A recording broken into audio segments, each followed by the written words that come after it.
ये कहानी है एक परिवार की जिसमें दिनेश, उसकी माँ रेनू, उसकी पत्नी शिखा और उसकी बेटी रीना है। दिनेश शहर में अपने परिवार के साथ रहता था। अपना और परिवार के गुजारे के लिए वह एक अच्छी कंपनी में जॉब करता था। दिनेश अपनी माँ से बहुत प्यार करता था। उनके साथ डेली ऑफिस से आने के बाद थोड़ी देर बैठता था और बातें करता था। लेकिन कुछ समय बाद दिनेश का प्रमोशन होता है, जिस वजह से ऑफिस में काम बढ़ने लगता है और वह अब अपनी माँ को टाइम नहीं दे पा रहा था।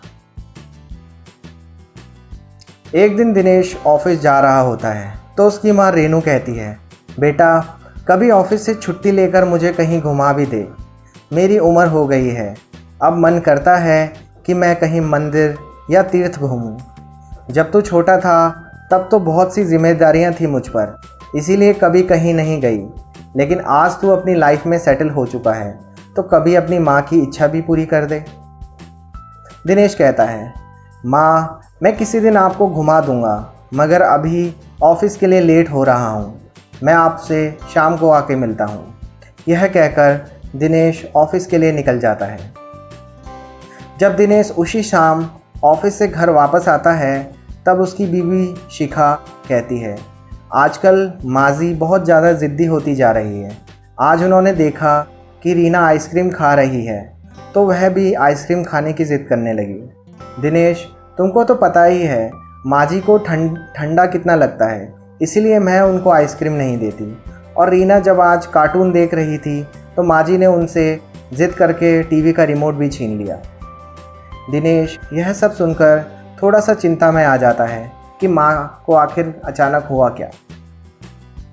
अगले दिन दिनेश जब ऑफिस जा रहा होता है तब उसकी माँ फिर से उसको रोक के कहती है, बेटा मुझे कब घुमाएगा। तब दिनेश को गुस्सा आ जाता है और वह कहता है, माँ मैंने पहले भी कहा था और आज फिर से कह रहा हूँ कि मैं तुम्हें जल्दी ही घुमाऊँगा, लेकिन डेली यह ज़िद मत किया करो। एक तो मैं ऑफिस से इतना थक जाता हूँ, ऊपर से आपकी यह ज़िद। और यह कहकर वह ऑफिस के लिए निकल जाता है। उसकी माँ को अपने बेटे की यह बात सुनकर बहुत दुख होता है। दिनेश उस दिन पूरे रास्ते में गुस्से में था और वह यह सोचता है कि माँ को तो बस अपनी ही पड़ी है, मैं कितना थक जाता हूँ यह उनको नहीं पता। कितनी ज़िद्दी हो गई है, डेली एक ही बात बोलती है, घुमा दे घुमा दे। छोटी छोटी बात पर गुस्सा करने लगती है, मेरी सिचुएशन नहीं समझती। दिनेश यह सब सोचते हुए जा ही रहा होता है कि उसको अचानक याद आता है कि उसका एक बहुत अच्छा दोस्त करण यहीं पास में रहता है, जो उसके साथ ऑफिस में ही काम करता था। इसीलिए दिनेश ने सोचा क्यों ना आज ऑफिस करण के साथ जाया जाए। इसीलिए दिनेश अपने दोस्त करण के घर पहुंच जाता है। तब करण की बीवी सीमा बताती है कि करण तो ऑलरेडी ऑफिस के लिए निकल चुका है। तब दिनेश वापस ऑफिस के लिए निकल रहा होता है।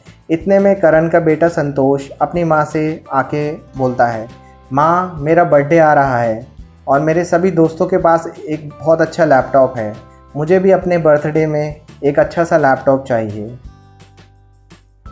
तब उसकी माँ कहती है, बेटा लैपटॉप तो बहुत महंगा है, मैं तुझे अगले बर्थडे में दिला दूँगी। लेकिन संतोष ज़िद करने लगता है और अपनी माँ से नाराज़ हो जाता है। तब सीमा कहती है, ठीक है बेटा, मैं तुझे लैपटॉप दिला दूँगी। और यह सब बात दिनेश छुप कर सुन रहा होता है। तब दिनेश को एहसास होता है कि वह कितना गलत था। जिस माँ ने उसकी हर ज़िद पूरी करी बचपन में, जब वह गुस्सा हुआ तो उसको प्यार से मनाया, आज उसी के पास अपनी माँ के लिए वक्त नहीं था। दिनेश फ़ौरन घर जाता है, ऑफिस से छुट्टी लेके अपनी माँ से माफ़ी मांगता है और उनको मंदिर घुमाने ले जाता है।